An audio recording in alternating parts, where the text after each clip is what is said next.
Brahmacaloka Dipati Sahampati Kata Jali Anadiwara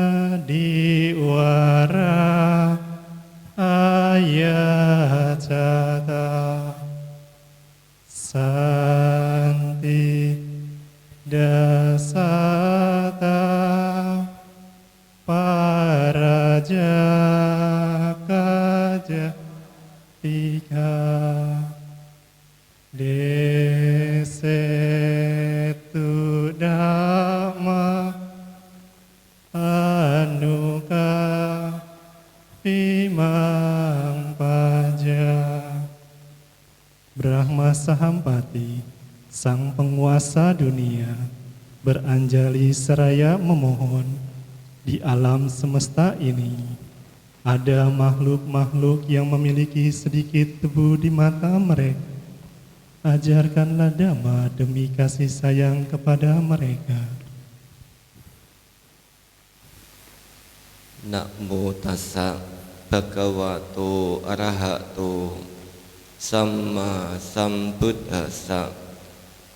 Namo tassa bhagavato arahato Samma sambuddhassa. Namo tassa bhagavato arahato Samma sambuddhassa. Yo dhamma carikayena wacaya udacetasa idewa nang paksang santi peca sake pakmodati ti.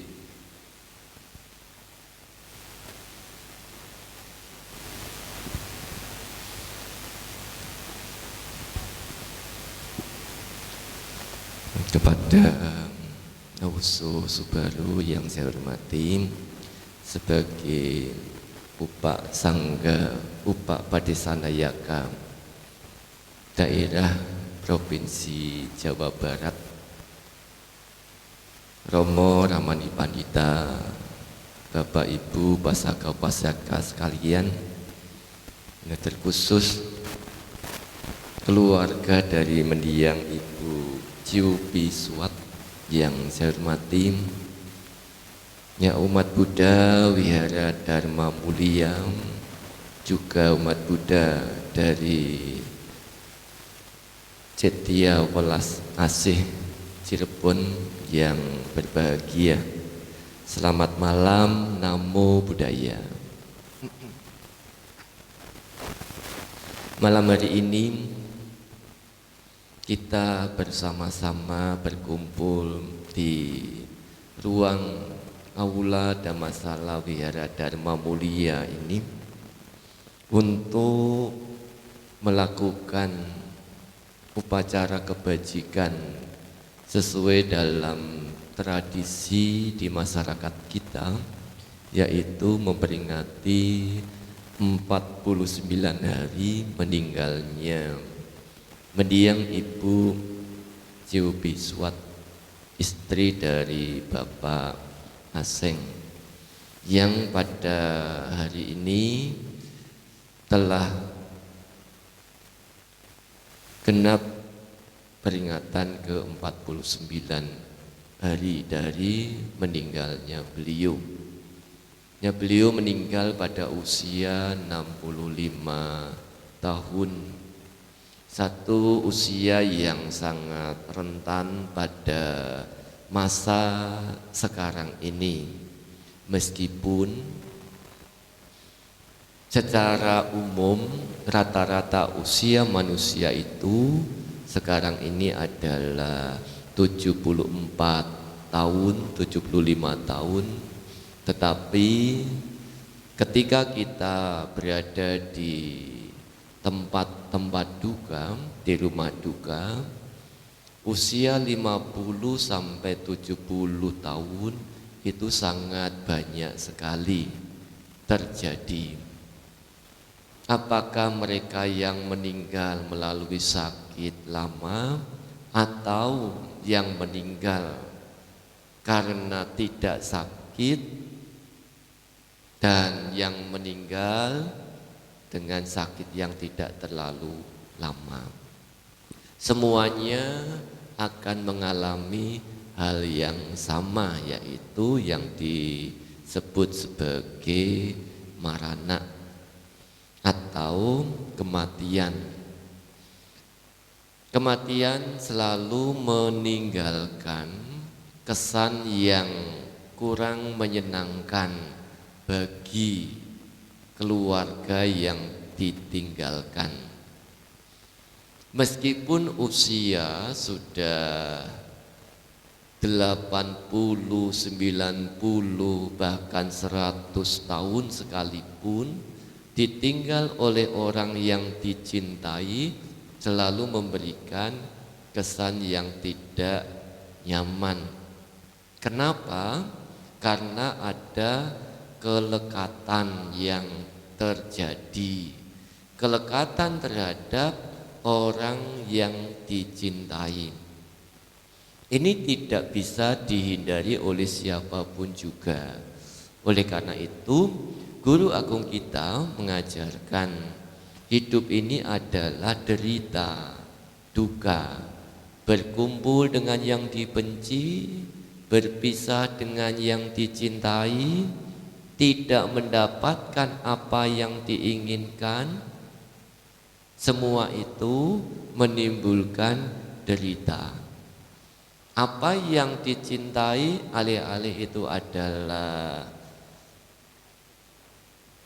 orang yang kita cintai, barang, benda, tempat yang kita cintai sekalipun, tatkala kita berpisah, maka itu mendatangkan satu ketidaknyamanan. Bapak Ibu Pasaka Upasika sekalian, terakhir kali kita ketemu, saya ketemu dengan mendiang Ibu Ciu Biswat, yaitu pada saat bulan Mei atau bulan Juni menjelang perayaan Waisak di Cirebon tahun yang lalu, yang pada waktu itu sedang merawat Bapak Aseng, ya, karena kecelakaan. Ya, kita tidak bisa mengetahui tahun lalu beliau masih bisa merawat suami tercinta, masih tertawa, masih bisa berkomunikasi. Ternyata yang merawat pun bisa jalan duluan, ya. Jadi bukan yang dirawat yang jalan duluan, ya. Jadi kita tidak bisa mengetahui. Satu hal lagi, yaitu tadi siang kami baru saja berkunjung ke orang yang sakit, ya, di Cirebon, umat Buddha di sana, yang menurut cerita dia itu hobi bekerja, cari apa bekerja? Cari materi, ya, cari materi.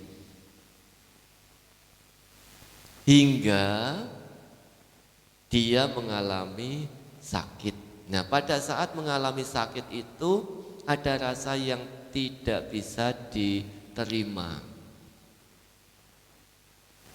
Memang tidak mudah untuk menerima kondisi yang tidak enak itu. Sakit, usia tua, tidak nyaman, tidak enak. Meskipun ingin tambah usia, tapi juga tidak ingin dikatakan tua, ya. Jadi kalau Bapak Ibu meskipun usianya sudah 80 dikatakan tua pasti tidak mau, ya, maunya tetap muda terus, ya, gitu. Bapak Ibu Pasaka Upasika sekalian, kematian yang terjadi di tengah-tengah kita, meskipun kita mengetahui bahwa itu adalah hal yang wajar, tapi kenapa bisa membuat kita tidak merasa nyaman. Karena ada satu kelekatan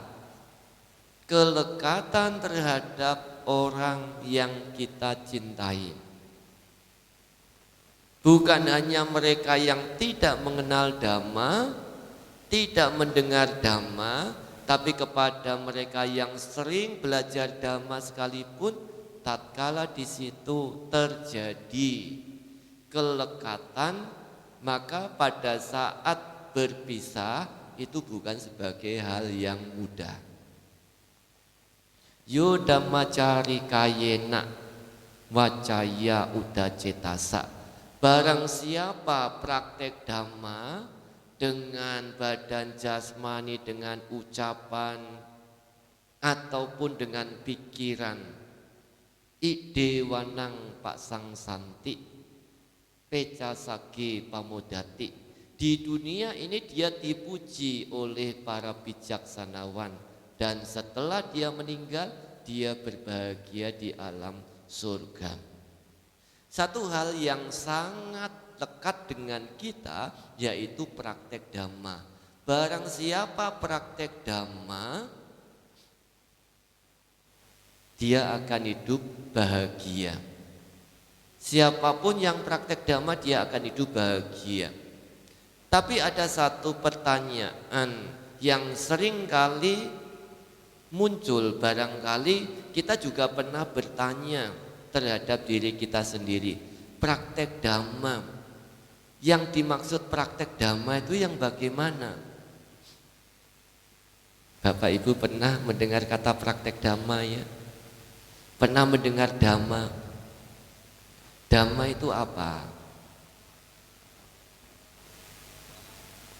Ajaran Sang Buddha. Ajaran Sang Buddha itu apa? Dhamma ya. Dhamma itu apa? Ajaran Sang Buddha. Kapan ketemunya, kapan mengertinya? Kita mengerti Dhamma. Dhamma itu ajaran Sang Buddha. Ajaran Sang Buddha itu apa? Dhamma. Dhamma itu apa? Ajaran Sang Buddha. Jadi kalau kita pernah mengevaluasi kita, sudah mengertikah, sudah pahamkah kita dengan apa yang dimaksud dengan Dhamma itu? Kalau kita tidak maksud, kita belum mengerti, bagaimana kita bisa praktek? Seperti Bapak Ibu kalau melakukan perjalanan, di jalan ada dua macam jalan, jalan tol dan jalan apa? Jalan biasa, jalan protokol ya. Iya. Jalan tol dan jalan protokol. Kita tahu jalan tol itu fungsinya, gunanya untuk apa? Supaya jalannya cepat, biar cepat. Sehingga pada saat kita berjalan, kita mengetahui kalau kita mau jalan lebih cepat, kita harus masuk jalan tol. Ya, kalau di persimpangan jalan itu ada pilihan jalan tol dan jalan biasa. Karena kita ingin cepat, maka kita masuk jalan tol. Itu artinya kita mengetahui sehingga kita bisa memilih. Nah sekarang dengan istilah Dhamma, banyak sekali umat Buddha yang dikatakan belajar Dhamma, tapi ketika ditanya Dhamma itu apa?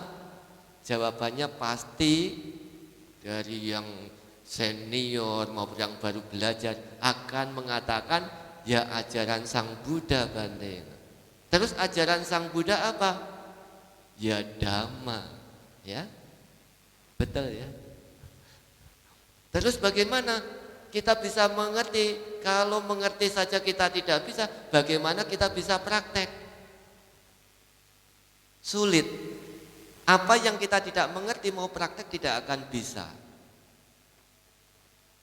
Jadi ada tiga hal yang bisa kita rangkum dari 84.000 kelompok Dhamma ini.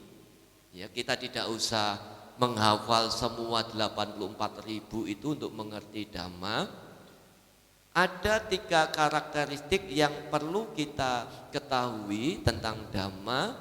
Yang pertama adalah dhamma itu segala sesuatu, segala fenomena meliputi nama dan rupa. Nama tahu ya? Ya kalau saya memanggil Bapak Ibu nama Om Aseng atau Pak Aseng, siapa yang namanya Pak Aseng? Nah kan langsung tunjuk jari, ini nama. Ya, yang lain merasa namanya bukan Pak Aseng kan nggak tunjuk jari toh. Nah begitu saya panggil nama Pak Aseng langsung tunjuk jari karena mengetahui, oh itu kan nama yang digunakan untuk menyebut saya. Ya. Tapi kalau kita tanya, namanya Pak Aseng itu yang mana? Apakah jari-jari ini namanya Pak Aseng? Bukan. Apakah dada ini namanya Pak Aseng? Bukan. Terus yang namanya Pak Aseng mana? Tidak ada. Ya, tapi jangan sampai nanti pulang-pulang dipanggil kedua anaknya yang sekarang hadir, Pak Aseng, diem. Noh, Bapak ini dipanggil-panggil kok enggak jawab? Loh kan Pak Aseng itu tidak ada. Jadi gara-gara mendengar dhamma bande dhamma jatuh malah jadi apa? Jadi beda ya. Jadi nama itu ya untuk menyebut tapi tidak bisa diketahui. Ya. Sedangkan rupa itu semua ini juga disebut sebagai rupa. Bentuk-bentuk fisik disebut sebagai rupa. Jasmani kita disebut sebagai rupa. Mic yang saya pegang ini disebut sebagai rupa. Gedung Dhammasala ini disebut sebagai rupa. Jadi nama dan rupa meliputi fenomena nama dan rupa dalam kehidupan kita ini itu disebut karakteristik dari dhamma yang pertama ya. Sabbe dhamma nalang abhiniwesaya. Segala dhamma hendaknya tidak untuk dilekati. Jadi ini juga disebut sebagai dhamma. Segala dhamma yang dimaksud segala dhamma ini tidak untuk dilekati. Baik rupa maupun nama jangan dilekati, tidak untuk dilekati. Kenapa? Kalau dilekati meskipun itu nama, kalau dilekati bagaimana? Saya difitnah, saya dicela, saya dihina, saya diapakan lagi? Jengkel tidak? Jengkel. Coba kalau yang menyakiti, menghina, memfitnah itu bukan orang yang sesama kita, sedaerah dengan kita. Kita tidak tahu bahasa yang digunakan. Misalnya Bapak Ibu pergi ke satu negara, ya di Thailand, ya negara Buddhis. Nah, di sana karena kita tidak tahu tata caranya, kita diomongi yang tidak menyenangkan oleh orang sana, misalnya dengan bahasa Thai. Pasti Bapak Ibu akan tersenyum saja, ya. Meskipun dicela, ya hanya tersenyum. Alih-alih kita marah, paling kita akan bercerita kepada yang lain. Oh tadi saya diajak bicara oleh orang Thai itu. Terus jawabnya apa? Ya saya tersenyum saja karena saya tidak mengetahui. Padahal kita itu dimarahi, ya. Karena kita tidak maksud dengan apa kata-kata itu, maka kita tersenyum saja. Kenapa kita kalau nama kita itu disebut dicela kemudian kita menjadi tidak nyaman? Karena kita mengetahui arti dari nama itu, ya. Tapi kalau kita tidak melekat pada nama itu, misalnya Pak Aseng difitnah, Pak Aseng mengetahui siapa yang namanya Pak Aseng itu. Saya kan bukan Pak Aseng. Pak Aseng itu kan namanya banyak sekali. Mungkin dia mengatakan Aseng itu bukan Aseng saya, ya. Mungkin Aseng yang dari Semarang. Semarang ada enggak Pak Aseng? Mungkin ada ya. Jadi kita tidak melekat dengan nama itu, sehingga tidak muncul kekecewaan, tidak muncul kejengkelan dan sebagainya. Tapi ketika kita melekati nama itu, maka muncullah kelekatan, muncullah ketidaknyamanan. Saya dihina, saya dicela, saya difitnah, saya semua. Demikian juga dengan rupa. Kita memiliki orang tua, kita memiliki anak, kita memiliki saudara. Kalau anak, saudara, suami, istri yang secara umum itu dikatakan adalah milik kita, kita memahami itu hanya kesepakatan secara umum. Ya, jadi kalau kesepakatan secara umum, Ibu Ciu Biswat ini kan istrinya Pak Aseng ya. Betul ya Pak ya? Nah, bukan istrinya yang lain. Ya. Kesepakatan umum. Tapi namanya istri sendiri itu juga tidak menjadi milik kita. Dia rupa, termasuk rupa, wujud, itu tidak bisa dilekati. Karena itu bukan milik kita yang sesungguhnya. Kita kembalikan lagi yang lebih dekat dengan kita, yaitu fisik kita ini. Tadi kita menggunakan nama Pak Aseng terus ya. Maaf ya Pak Aseng.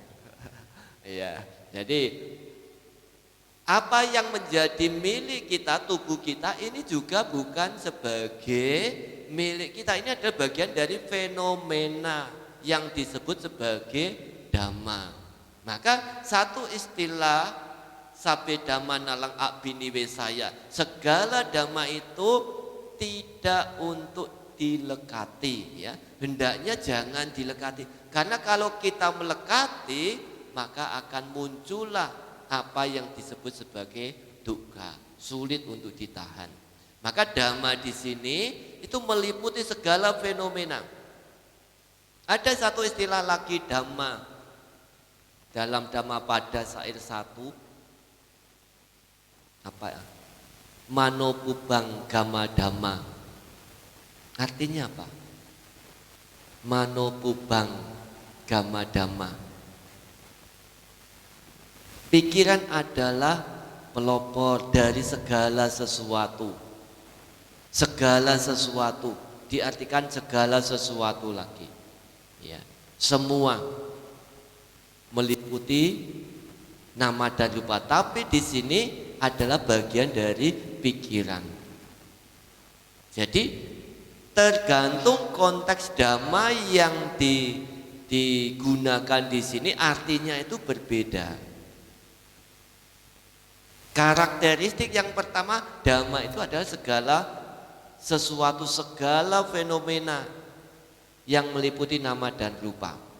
Karakteristik yang kedua, setiap dhamma itu memiliki cirinya masing-masing, memiliki sifatnya masing-masing. Kita manusia memiliki sifat apa? Tubuh kita ini lahir, berkembang, sakit, tua, dan apa? Mati. Ada enggak manusia yang tidak mati? Enggak ada.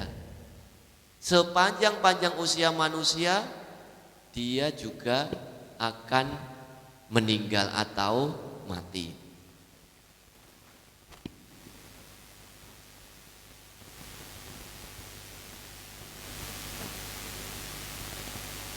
Jadi tubuh kita ini punya karakteristik sendiri. Mic punya karakteristik sendiri. Karakteristik mic ini apa? Kalau kita bicara, pasti suaranya akan masuk dan bisa terdengar di tempat jauh. Kabel listrik yang ada arusnya, karakteristiknya apa? Sifatnya apa? Apa? Nyetrum, ya. Api karakteristiknya panas, es dingin. Jadi kalau Bapak Ibu tahu ini api, mau nggak disuruh pegang? Ada kabel, ada arusnya, coba kabelnya dipegang. Mau nggak kira-kira? Nggak mau, karena kita tahu dhamma itu kalau kita pegang kita akan kesetrum. Api kalau kita pegang tangan kita akan terbakar. Es kalau kita pegang akan kedinginan. Jadi kita mengetahui karakteristik dari setiap hal itu. Tubuh kita ini punya karakteristik sama, ya. Masing-masing punya karakteristik yang sama, masing-masing. Tidak bisa kita menyamaratakan. Anak, orang tua berbeda-beda. Artinya karakteristik sama itu bagaimana? Sama memiliki karakteristik sifat. Orang tua dan anak sifatnya sama tidak? Berbeda. Istri suami berbeda. Guru murid berbeda. Ya. Jadi orang tua dan anak yang meskipun anak itu lahir dari orang tua, dia tidak sama dengan orang tua. Jadi kalau orang tua tidak memahami sifat dari anak, ya seringkali orang tua ini bertengkar, naik apa? Naik apa namanya? Naik darah. Darah tinggi. Ya karena tidak mengetahui keinginannya dengan orang itu tidak sesuai. Sehingga menyebabkan munculnya hal yang tidak sesuai juga. Ya, jadi itu karakteristik dhamma yang kedua, ya, yaitu setiap fenomena dhamma itu memiliki cirinya masing-masing. Yang ketiga, praktek sesuai dengan dhamma itu. Kalau tadi api, bagaimana kita praktek terhadap api? Dipegang atau tidak? Tidak. Tadi baru bicara dengan Pak Aseng. Ya, jadi sekarang harus latihan masak sendiri. Ya, karena ibu sudah tidak ada, jadi masak sendiri. Ada cerita yang tadi disampaikan Pak Aseng. Kalau dulu masih menyalakan kompor untuk masak, jadi pada saat masak ditinggal ke Cirebon, ternyata baru ingat di Cirebon kompornya belum dimatikan. Ya. Apa yang akan terjadi kalau kompornya tidak dimatikan? Bisa terbakar. Nah, untung ada anak yang di rumah. Tolong kompornya dimatikan. Sudah Pak, sudah dimatikan. Nah, kalau nggak dimatikan bagaimana? Bisa terbakar. Ya, jadi tadi masak air juga ya Pak Aseng ya. Masak air atau obat sampai hangus. Ya, itu jadi praktek sesuai dengan karakteristik sifat masing-masing. Jadi kalau misalnya api kita tahu, api itu jangan dipegang. Anak-anak yang tidak tahu, api mau dipegang. Karena dia tidak tahu. Kenapa anak-anak kalau pegang pisau orang tuanya melarang? Karena anak belum tahu bahaya dari pisau itu. Sehingga ciri yang ketiga tadi itu praktek sesuai dengan karakteristik dari dhamma itu. Di dalam agama Buddha ada istilah apaya dan ada istilah sagga. Apaya artinya alam-alam yang menderita. Ya, ada alam binatang, tiracana, ada alam yaka, ada alam asura, ya ada alam neraka, peta. Nah, ini alam-alam menderita. Alam-alam menderita yang di bawah manusia. Tidak ada seorang pun yang bercita-cita ingin lahir di alam apaya. Kira-kira Bapak Ibu ada yang cita-citanya lahir di alam apa ya? Meskipun Kadang kita melihat ada orang yang frustrasi, enak ya jadi segawon. Tahu segawon ya? Tahu enggak? Tahu segawon enggak? Enggak tahu. Orang Jawa kok enggak tahu segawon. Ya. Enak ya jadi segawon. Makanannya bahkan lebih mahal daripada makanan majikannya. Ke dokter juga lebih mahal daripada majikannya. Tidurnya enak, ya tidak usah kerja. Segawon itu apa? Anjing. Ya, jadi segawon. Terus hari ini masuk Jawa Tengah atau Jawa Barat? Jawa Tengah, orang Jawa Tengah nggak tahu segawon. Ya. Ya, jadi nanti dikembalikan ke Jawa Tengah. Ya, jadi bahasa Jawa itu halus, tapi artinya ada yang kasar. Ya. Jadi meskipun kadang-kadang orang yang frustasi itu mengatakan enak ya jadi hewan peliharaan itu tidak sama seperti saya menderita. Tapi kalau ditanya mau ndak jadi segawon, ndak mau. Ya. Karena di alam apa ya itu tidak ada alam yang menderita, tidak ada alam yang bahagia, semuanya menderita. Pasti setiap orang menginginkan apa yang disebut sebagai saga atau surga, ya, surga. Kalau Bapak Ibu didoakan semoga nanti lahir di alam surga, mau tidak? Betul? Kapan jalannya? Hah? Mau, tapi kapan jalannya? Ada enggak yang mau cepet-cepet? Enggak ada kan ya? Meskipun surga itu katanya enak, ternyata tidak ada yang menginginkan cepet-cepet masuk surga. Ya. Ya tidak ada yang ingin cepet-cepet masuk surga. Di alam manusia inilah tempatnya mengumpulkan parami, mengumpulkan kebajikan. Ya. Jadi praktek dhamma artinya kalau kita mau masa depan kita itu cerah, masa depan kita itu baik, terlahir di alam yang baik, ya harus praktek dhamma. Tidak ada mereka yang tidak praktek dhamma lahir di alam yang baik. Kalau kita praktek dhamma dengan baik, meskipun tidak didoakan, juga tetap tidak akan salah jalan.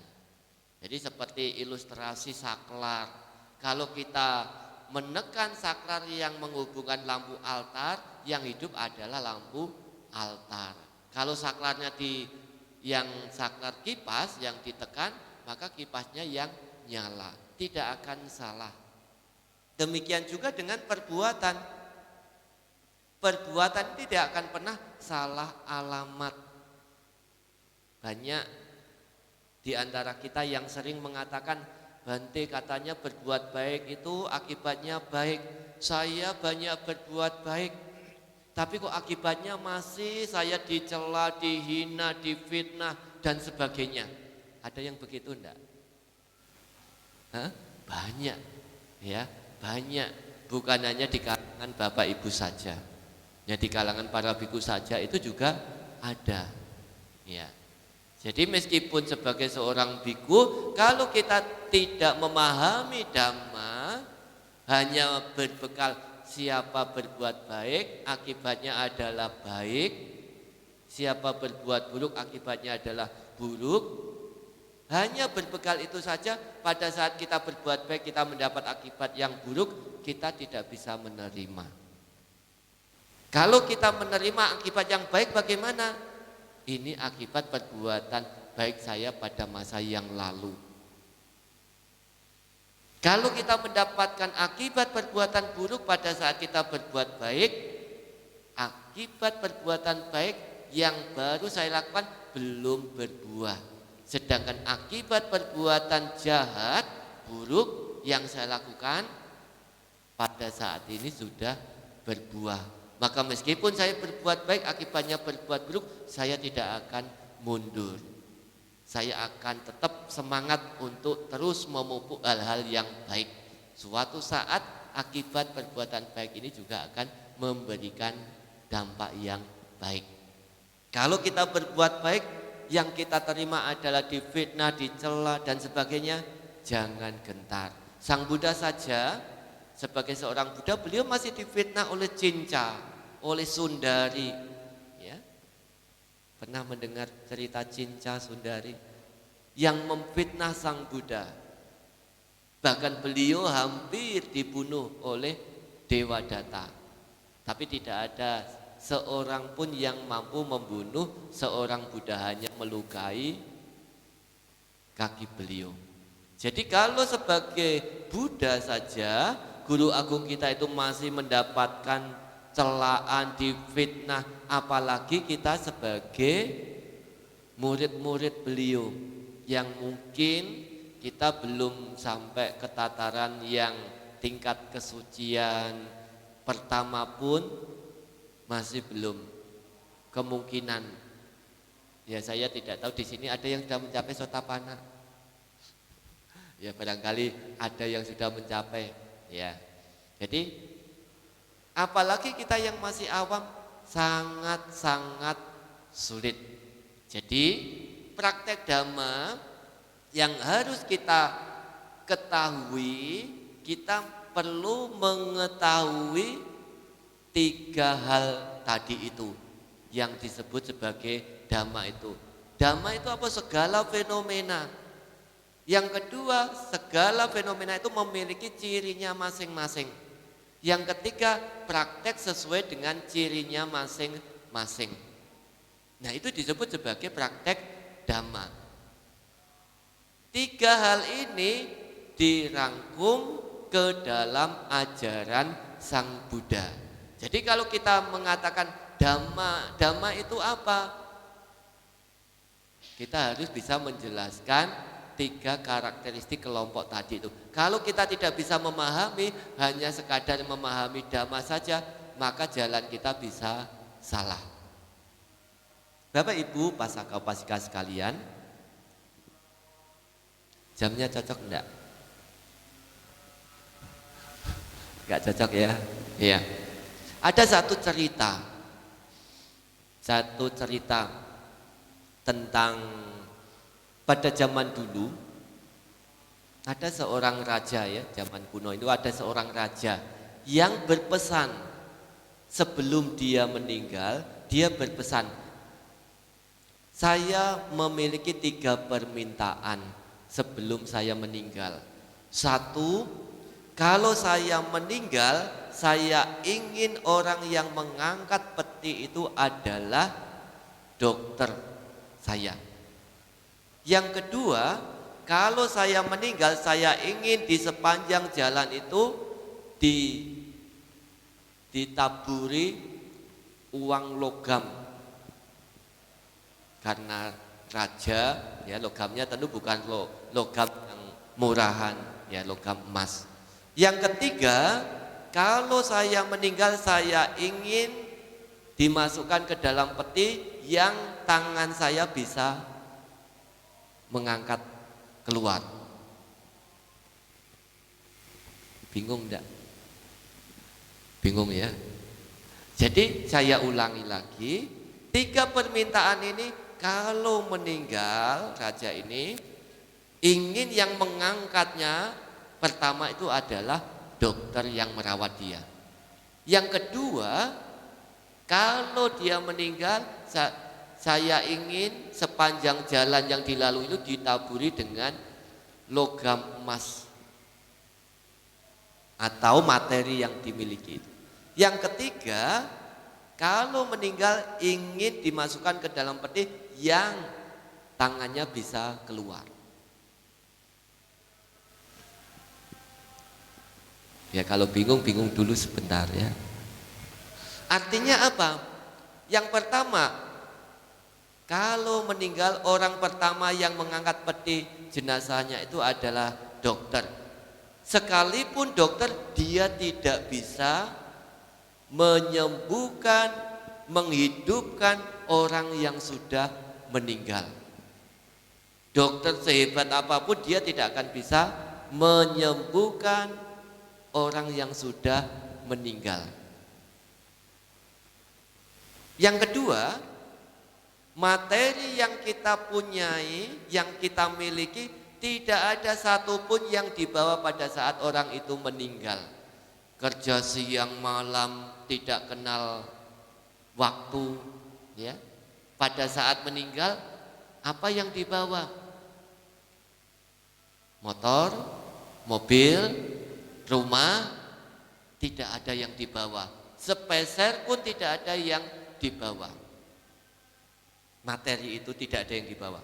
Yang ketiga, ilustrasi dari kenapa memilih kalau meninggal ada lubang yang bisa untuk mengangkat tangannya, untuk menunjukkan bahwa saya lahir tidak membawa apa-apa, meninggal pun tidak membawa apa-apa.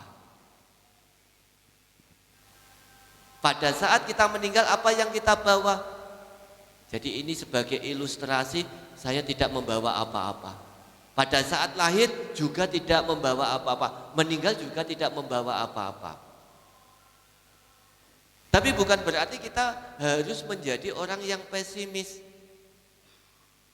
Nanti meninggal juga tidak ada yang dibawa, Bande.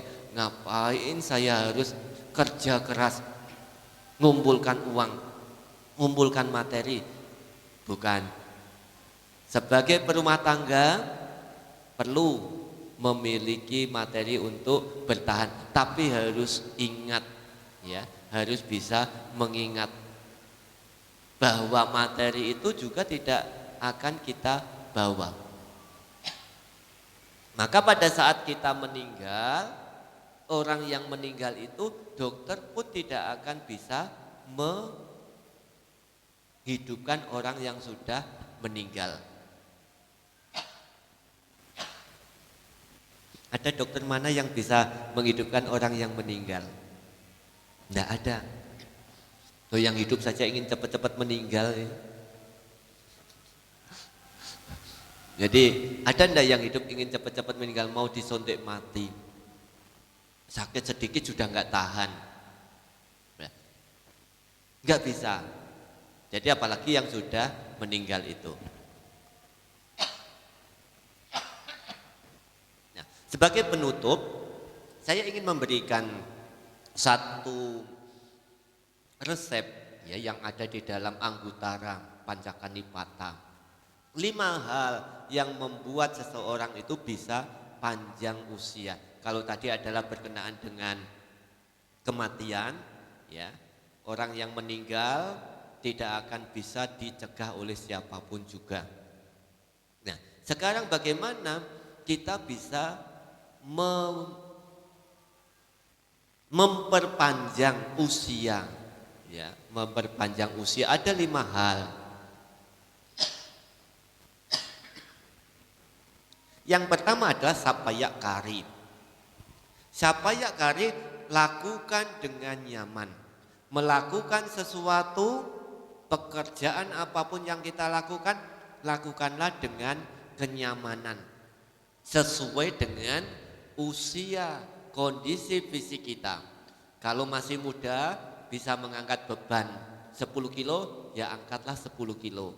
Kalau sudah tua, hanya bisa mengangkat beban 1 kilo, jangan memaksa untuk mengangkat beban 10 kilo. Lakukan sesuai dengan kondisi fisik kita masing-masing. Yang tahu siapa? Yang tahu adalah kita.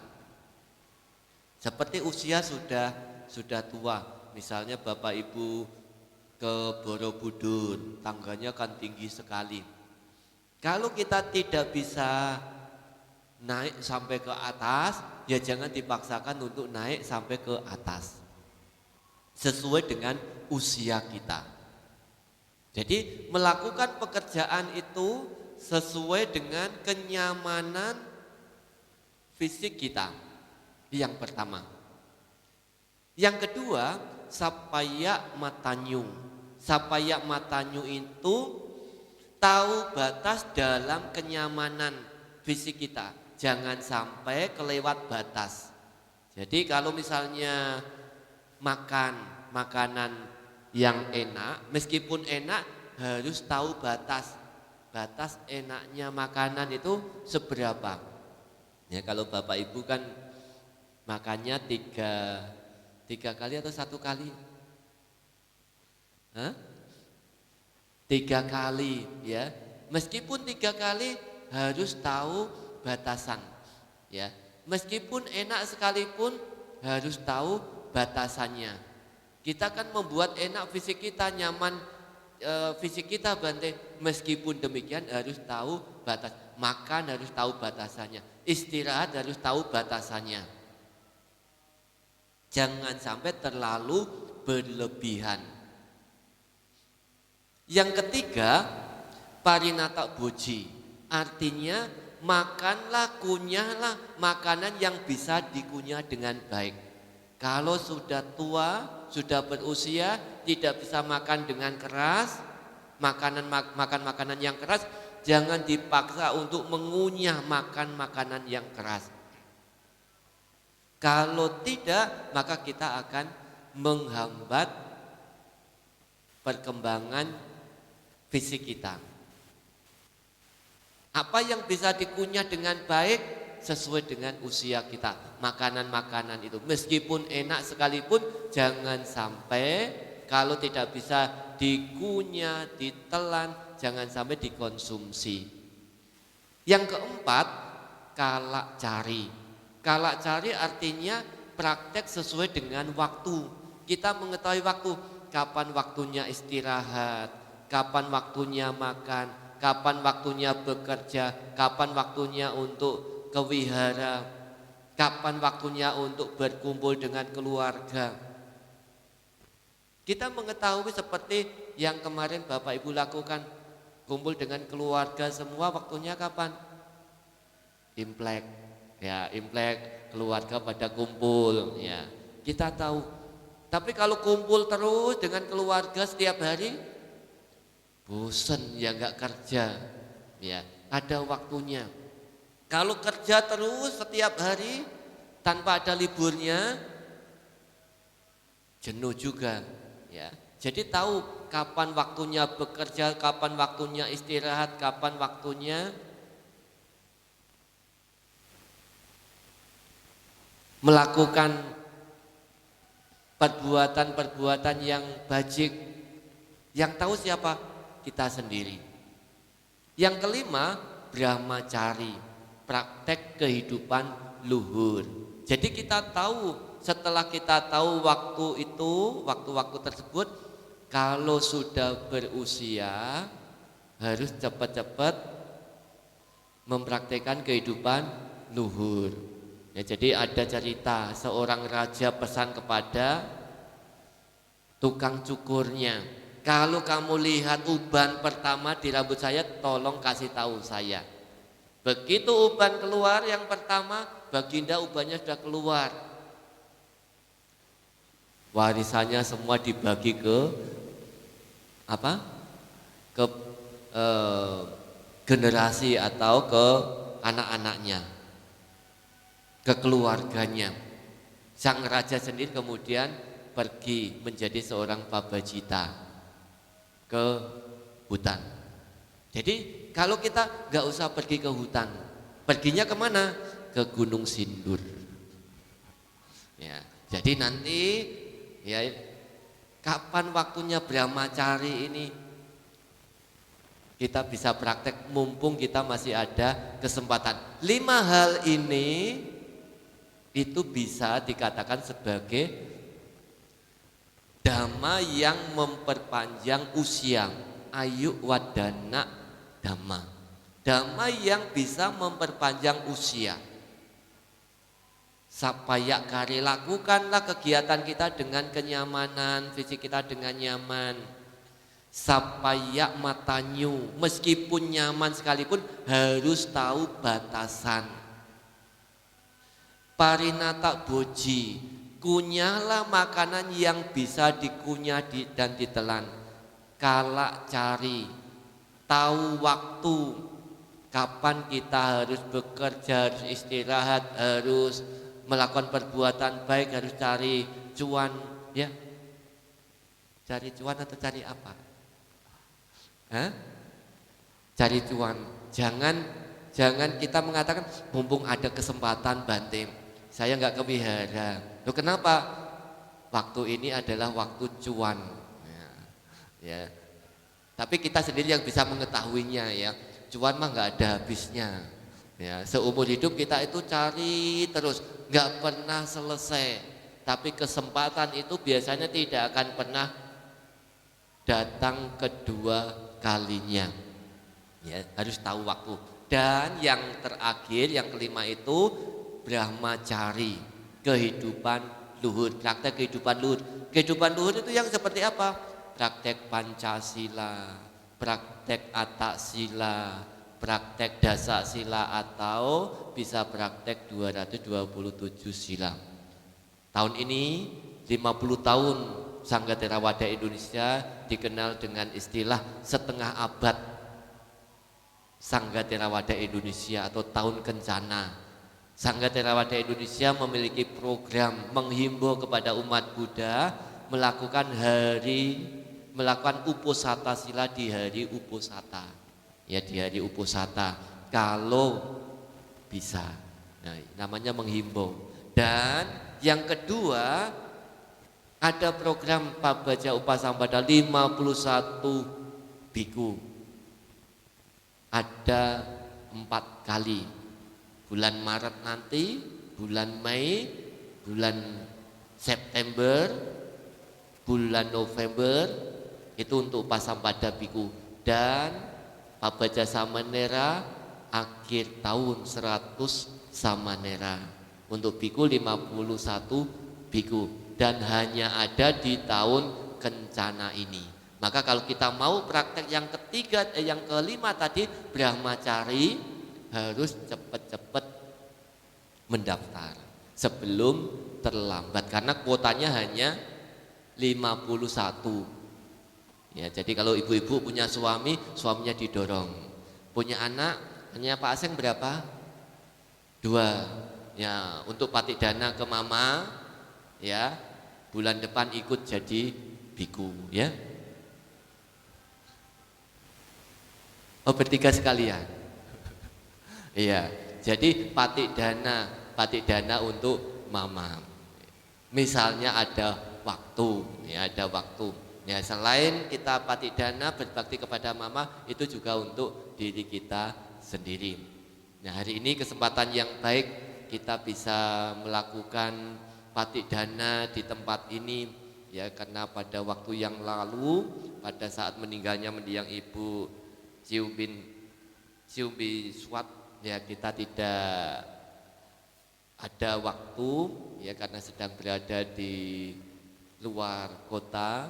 Ya, jadi ketika kita diberitahu 49 hari tanggal 22 Bante, baik nanti akan saya jadwalkan untuk kesini sekalian untuk memperkenalkan Upa Padesanayaka Jawa Barat, ya Bante Subaru. Ya, nanti akan tinggal di sini hingga hari Jumat. Ya betul ya. Ya Jumat ya. Ya.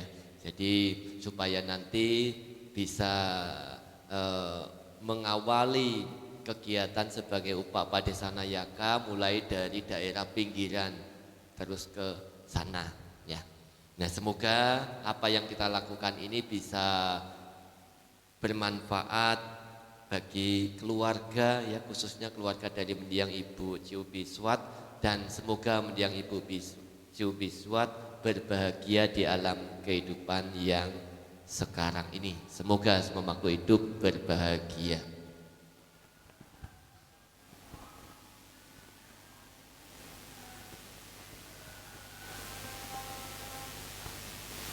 Ya, selanjutnya puja dana ya.